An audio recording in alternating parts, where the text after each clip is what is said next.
Only 1% of chosen-ons carry this rare energy sensitivity. It's a huge gift. You might not know it yet, but something inside you has always felt different. You've sensed things other people couldn't. Places, people, words, even silence hit you differently. It's like your skin isn't just skin, it's a radar. And you walk into a room and instantly feel the tension no one is speaking about. You meet someone and feel what they're hiding before they ever say a word. Maybe you've tried to explain it to others, and they just told you you're being too sensitive. But deep down, you've always known this wasn't a flaw. This wasn't weakness. This was something ancient, something powerful, something sacred. And now, you're beginning to realize that not everyone feels energy the way you do. Not everyone walks through the world with this level of sensitivity, because it's rare. Only about 1% are born with it. Fewer still understand it, and even fewer fully awaken it. But for those who do, this gift becomes a spiritual superpower.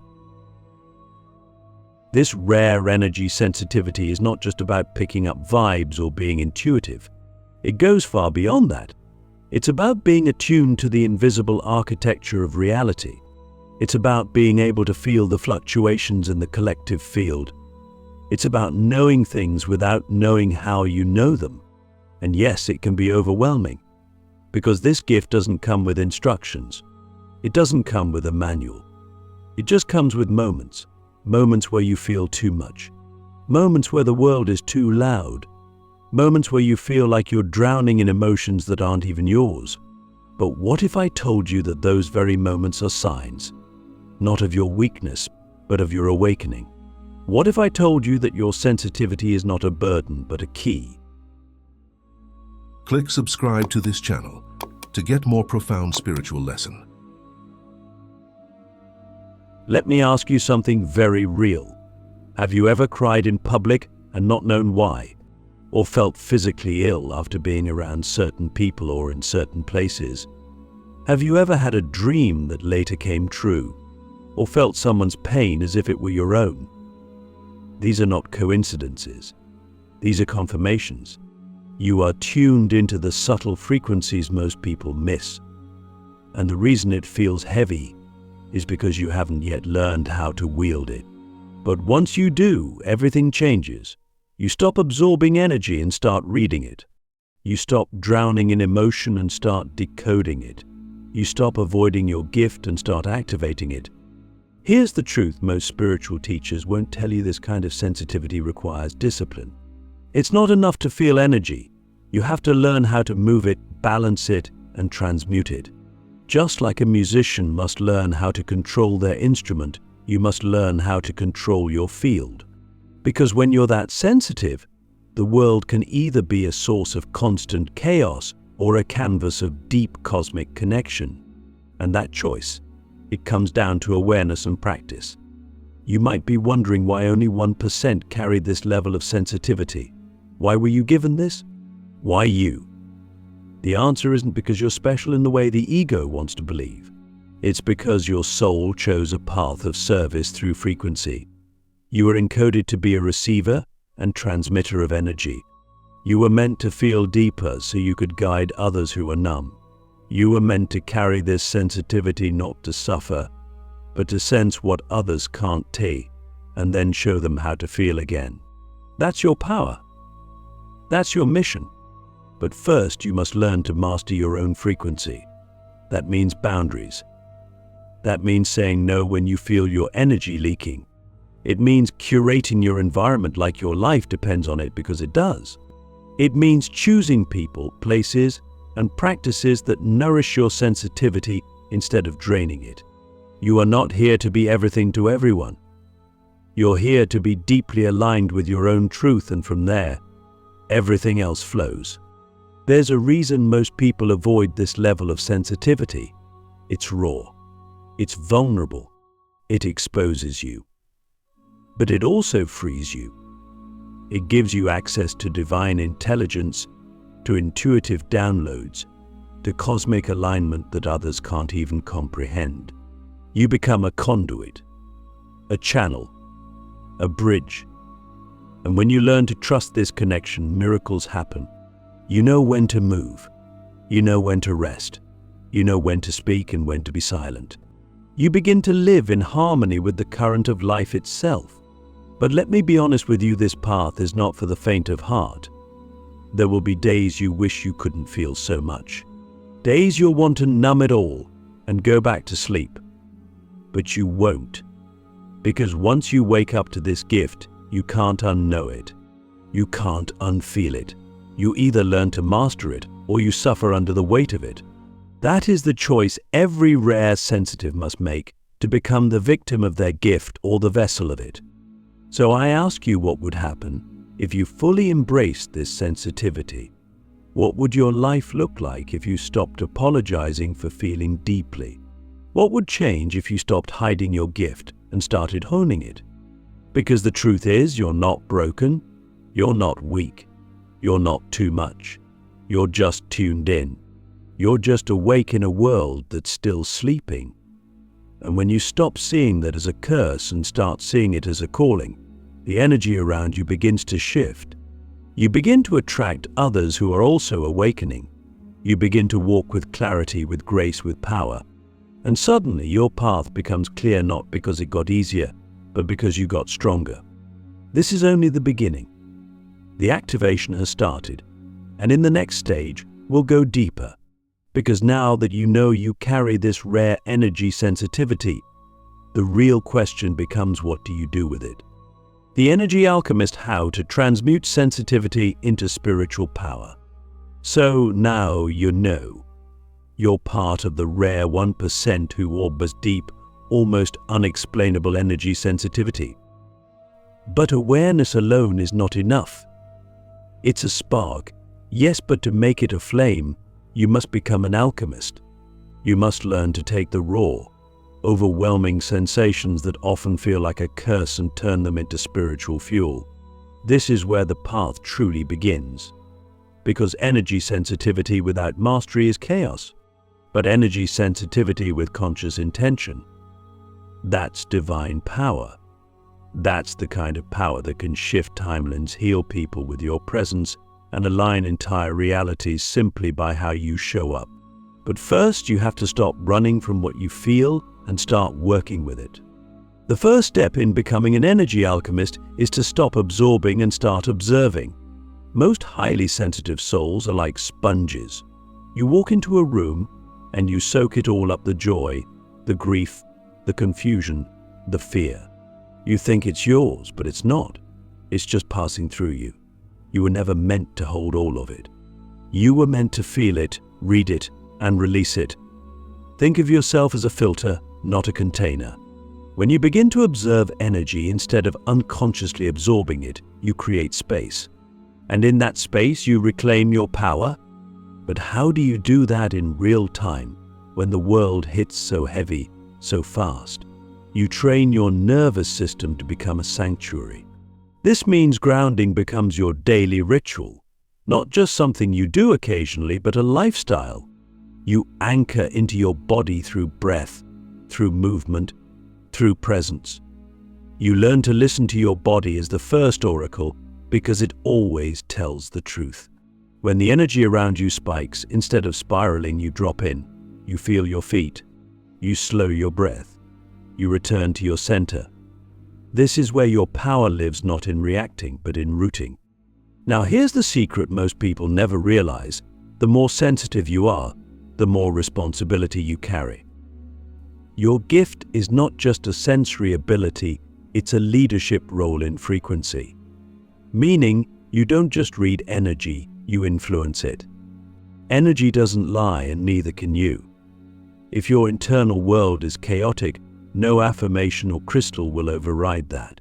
But when your inner field is coherent, calm, and clear, your presence becomes medicine. People feel better around you without knowing why. Rooms shift when you enter. Opportunities bend towards you. This is not magic, it's alignment. And it begins with internal mastery. So what does this look like in practice? It means your emotions are not obstacles, they're data. You stop labeling them as good or bad. You learn to read them. Anger shows you where boundaries are needed. Sadness reveals where healing is ready. Anxiety becomes a signal that your energy is out of sync with your environment. You start to decode your own soul through your feelings.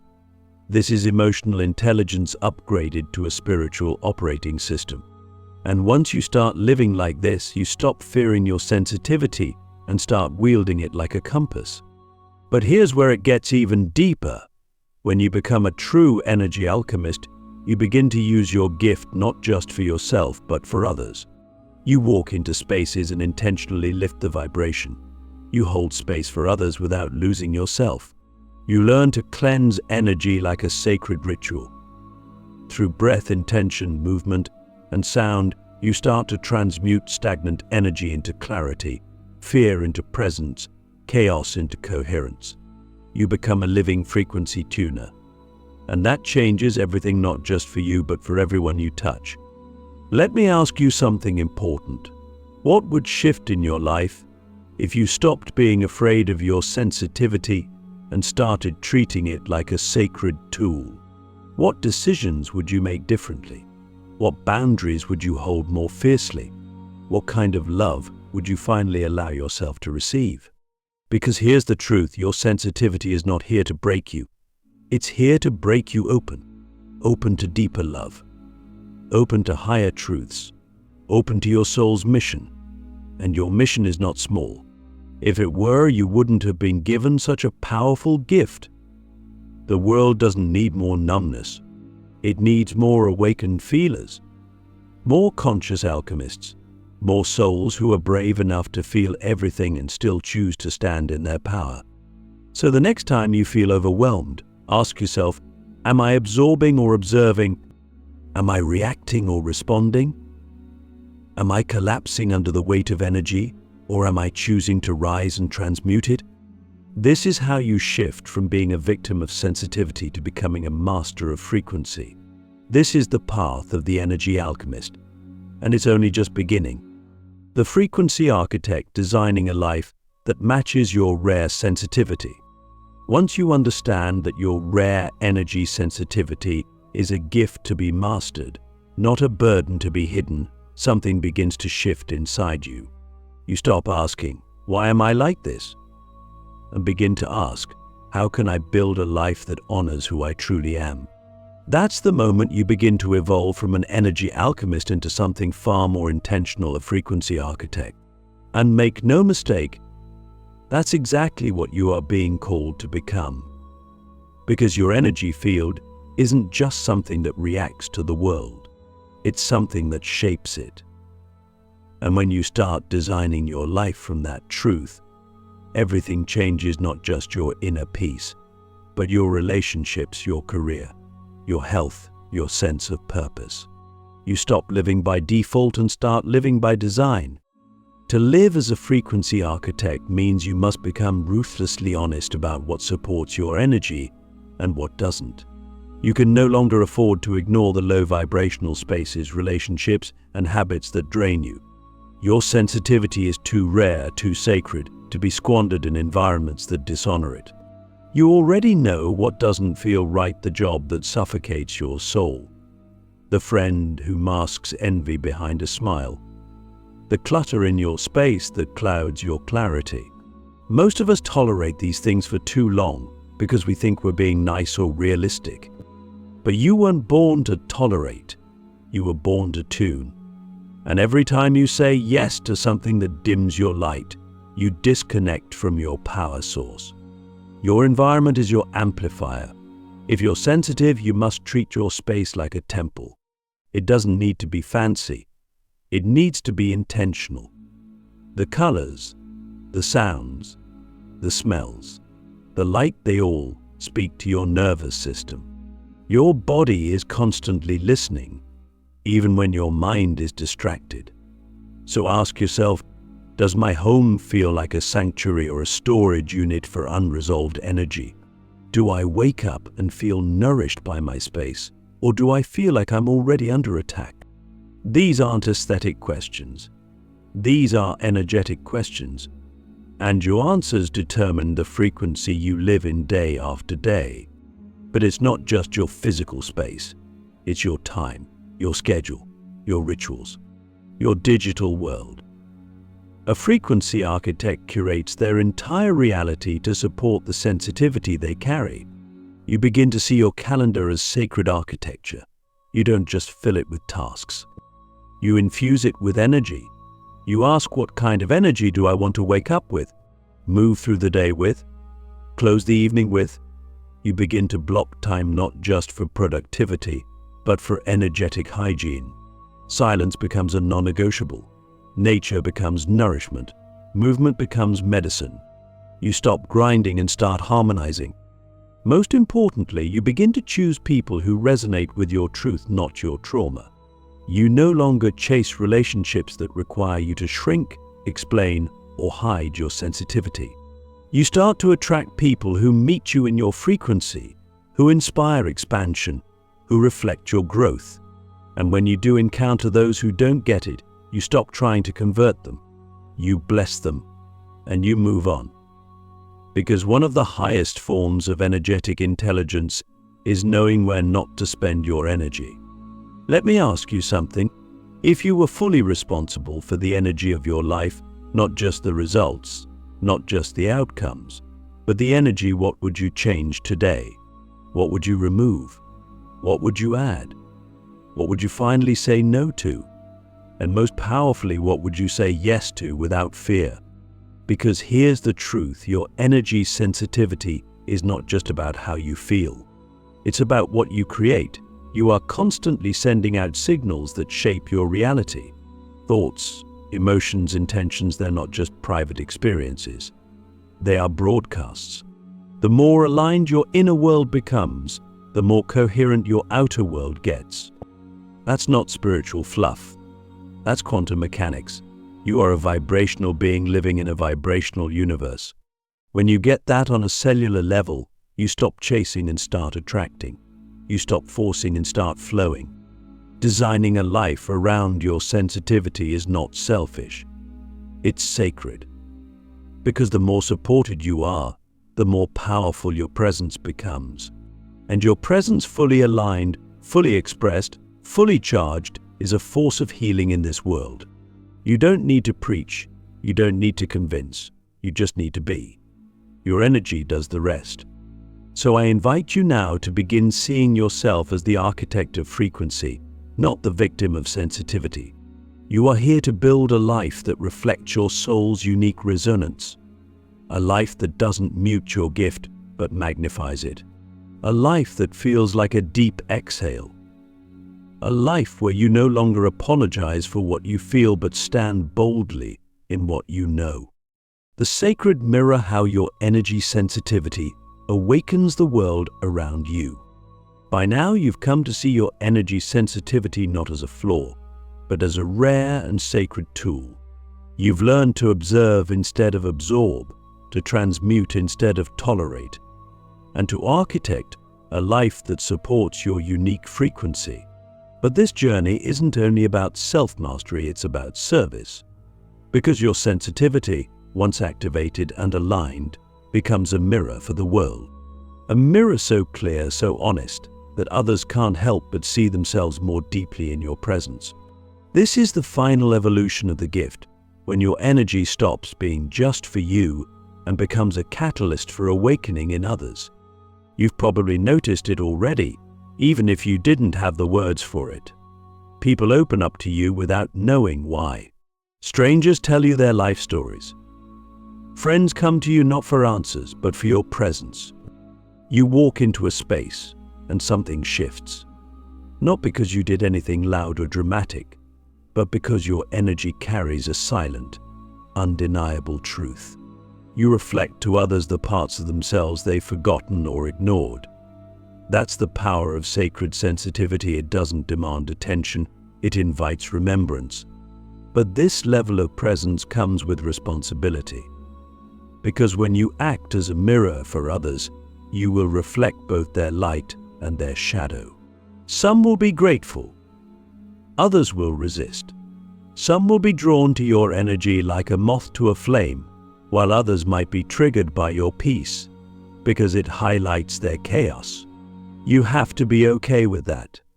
You have to hold your center through it all, because your role is not to fix or please or perform. It is simply to be, to embody your frequency so fully that others are inspired to rise into theirs. This is where real spiritual leadership begins, not with titles or followers, but with energetic integrity. You become a lighthouse, not because you're trying to save ships, but because you've learned how to keep your light on no matter the storm. You live your truth so deeply that it gives others permission to do the same. And in a world addicted to performance, your authenticity becomes revolutionary. Let me ask you this: how would you show up if you truly believed your energy was your greatest contribution? What would you stop diluting? Who would you stop performing for? What version of yourself would you finally let go of? Because the world doesn't need more noise. It needs more resonance. It needs souls like you, clear, grounded, awake to anchor the new frequency rising on this planet. You don't have to do it perfectly. You just have to do it honestly. And every time you choose presence over performance, alignment over approval, embodiment over escape, you ripple out healing into the field around you. You shift timelines with your choices. You activate others simply by being who you are.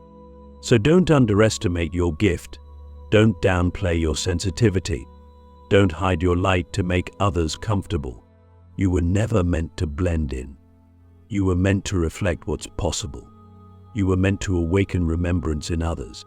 You were meant to walk as a sacred mirror in a world desperate to see itself clearly again. And now you know. You are part of the rare 1%, not by accident but by design. Use it well,